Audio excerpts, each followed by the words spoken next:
కర్కాటక రాశి.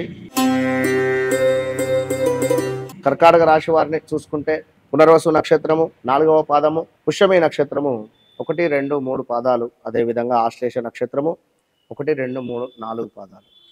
కర్కాటక రాశి వారికి కొంత చంచలమైనటువంటి మనస్తత్వంతో కూడి ఉండేటువంటి పరిస్థితి ఉంటుంది. కొంత తొందరపాటు స్వభావం ఎక్కువగా ఉంటుంది. మరి ఈ కర్కాటక రాశి వారు 2022 ఆగస్టు నుండి 23 ఆగస్టు, 24 ఆగస్టు, ఇప్పుడు 25 సుమారుగా 2వ నెల 3వ నెల వరకు కూడా ఇబ్బందులే ఎదుర్కొంటున్నారు. వీరు కూడా స్థాన చలనాలు, ప్రదేశ మార్పులు, మనీ రిలేటెడ్ ఇష్యూస్, మనీ మొత్తము కూడా స్ట్రక్ అయిపోయిన సందర్భాలు, రియల్ ఎస్టేట్ మీద ఎవరైతే ఇన్వెస్ట్ చేశారో డబ్బులు మొత్తము కూడా స్ట్రక్ అయిపోయిన సందర్భాలు కర్కాటక రాశి వారికి. కనుక మరి అలాంటిది ఈ యొక్క కర్కాటక రాశి వారికి మరి ఈ 2025 ఆంగ్ల సంవత్సరంలో ఏ విధంగా ఉండబోతుంది అనేటువంటి విషయాన్ని చూసుకుంటే ఈ రాశి స్త్రీ పురుషులకు ఇద్దరికీ కూడా శుభంగా మారబోతుంది. మరి గురువు ప్రభావం చేత కొత్త వ్యాపారాలను ప్రారంభించేటువంటి పరిస్థితి అయితే గోచరిస్తుంది. ఆ ప్రారంభించేటువంటి సందర్భాలలో కొంత ఆలస్యం జరిగే పరిస్థితి కూడా ఉంది. అనుకున్న పనులు పూర్తగును. మొత్తానికి గృహ మార్పులు కలిసి వచ్చును. మీ కుటుంబంలో ఒకరికి ఉద్యోగము మొదలయ్యేటువంటి పరిస్థితి ఉంది. శుభకార్యాలకు సంకల్పము చేసేటువంటి పరిస్థితి కూడా గోచరిస్తూ ఉంది. చేసిన పనులు ఆటంకం వచ్చినను చివరకు పూర్తి చేసుకుంటారు. మీరు సంపాదించే ఆదాయం కన్నా ఖర్చు కాలమే ఎక్కువగా కనబడుతుంది. సంవత్సరము మీ ఉజ్వల భవిష్యత్తు కోసం ప్రణాళికలను వేసి అది మధ్యలో ఆటంకం ఏర్పడేటువంటి పరిస్థితి ఉంది. ఆరోగ్య విషయంలో కూడా కొంత తేడా వచ్చేటువంటి పరిస్థితి ఉంది. జాగ్రత్తగా ఉండండి. వైద్యం ద్వారా విపరీతమైనటువంటి ఖర్చులు కూడా కనబడుతున్నాయి. అది మీకా లేదా మీ కుటుంబంలో మీ భార్యకా, మీ పిల్లలకా, మీ కోడలుకా, మీ అమ్మగారికా అనేటువంటిది చూసుకోండి. తోటి వారితో విరోధాలు వచ్చేటువంటి అవకాశము ఉంది. కోర్టు, పోలీసు తగువులు ఏర్పడేటువంటి పరిస్థితి ఉంది. జాయింట్ వ్యాపారస్తులకు కొంత మనస్పర్ధలు ఏర్పడేటువంటి పరిస్థితి ఉంది. మంచి పదవుల కోసము విశ్వ ప్రయత్నము చేస్తున్నారు. భూమి, బంగారం వంటి విలువైనటువంటి వస్తువులు కొనుక్కునే పరిస్థితి ఉంది.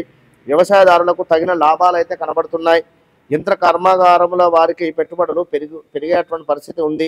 చిన్న పరిశ్రమల వారికి ఆర్థిక రంగంలో బాగుండేటువంటి పరిస్థితి ఉంది. అదేవిధంగా కానీ చిన్న చిన్న సమస్యలు ఏర్పడి కొంత మనస్థిమితం అనేటువంటిది లేకుండా ఉండే పరిస్థితి ఉంది. భాగస్వామితో మరియు అన్నదమ్ములతో రాజీ పడటం మంచిది. విభేదము కానీ గొడవలు అయితే పనికిరావు. లాస్ట్ ఇయర్లో కానీ అంతకుముందు కానీ గొడవలలో ఉండేటువంటి సందర్భం 25లో రాజీ పడండి అని చెప్తున్నాను. గతంలో నిలిచినటువంటి పనులు పూర్తి చేసేటువంటి పరిస్థితి ఉంది. గృహ మార్పులు, గృహ నిర్మాణములకు కొన్ని అనుకూలము. ఆ విద్యార్థులు మందముగా ఉన్నను అతి కష్టము మీద ముందుకు పోగలరు. కొంత జ్ఞాపక శక్తి తక్కువ అయ్యే పరిస్థితి ఉంది. ఉద్యోగస్తులకు పనిభారము కూడా పెరిగే పరిస్థితి ఉంది. విపరీతంగా కూడా ఖర్చులు కూడా అధికంగా పెరిగే పరిస్థితి ఉంది. అనారోగ్య సమస్యలు కూడా గోచరిస్తున్నాయి. వైద్య రంగంలో ఉన్నవారికి కీలక సమస్యలు అయితే గోచరిస్తున్నాయి. జాగ్రత్తగా ఉండండి. మంచితనముతో ఉంటే మాత్రమే ఈ సంవత్సరము మీకు విజయం జరిగే పరిస్థితి ఉంది. ప్రైవేటు రంగం వారికి అష్ట కష్టములుగా కూడా ఉండేటువంటి పరిస్థితి గోచరిస్తూ ఉంది. కానీ స్థాన చలనముకు అయితే ఇది మంచి సమయం అయితే కాదు. స్థాన చలనానికి ఇది మంచి సమయము కాదు. అదే పనిలో ఉండుట మంచిది. ఎక్కడైతే పని చేస్తున్నారో ఇక తప్పది అని చెప్పి ఓర్చుకొని ఉండండి కొన్ని రోజులు, ఒక 6 నుంచి 8 నెలలు. కాంట్రాక్ట్ చేయు వారులకు ఆకర్షణ అనేటువంటిది తగ్గును.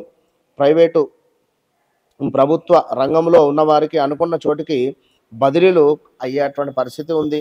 పార్టీలలో పాల్గొంటారు. చక్కటి పార్టీలలో సంతానంతో ఆనందంగా కనబడుతున్నది. సంతానం లేని వారికి సంతానం అయ్యే యోగ్యత ఉంది. సంతాన వివాహంకు విశ్వ ప్రయత్నాలు జరుగుతున్నాయి. రాజకీయ నాయకులకు ధనముతో ముందుకు పోగలరు. మంచి పదవి యోగ్యమైనటువంటి శుభ పరిణామాలు అయితే గోచరిస్తున్నాయి. చలన చిత్రరంగ పరిశ్రమల వారికి అనుకూలమైనటువంటి వాతావరణం ఏర్పడుతుంది. చిత్ర నిర్మాతలకు కావచ్చును, తీర్థయాత్రలకు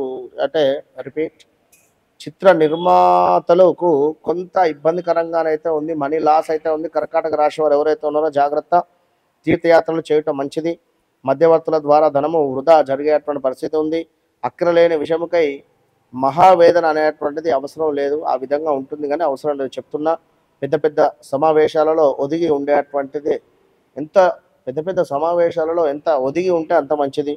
ప్రేమ, స్నేహ విషయాలలో కొంత ఇబ్బందికరంగానైతే ఉండబోయేటువంటి పరిస్థితి ఉంది. తప్పకుండా కర్కాటక రాశి వారికి మరి ఈ యొక్క సంవత్సరము కుదిరితే మన వద్ద జరిగేటువంటి హోమాలలో పాల్గొనేటువంటి ప్రయత్నం చేయండి. తప్పకుండా కూడా ఎప్పుడు అంటే ప్రతి సంకటహర చతుర్థి రోజు హోమాది కార్యక్రమాలు జరుగుతూ ఉంటాయి. కనుక ఇట్టి హోమాలలో పాల్గొనేటువంటి ప్రయత్నం చేయండి. నవగ్రహాలకు సంబంధించి చక్కటి రిజల్ట్ మీకు వస్తుంది. All the best.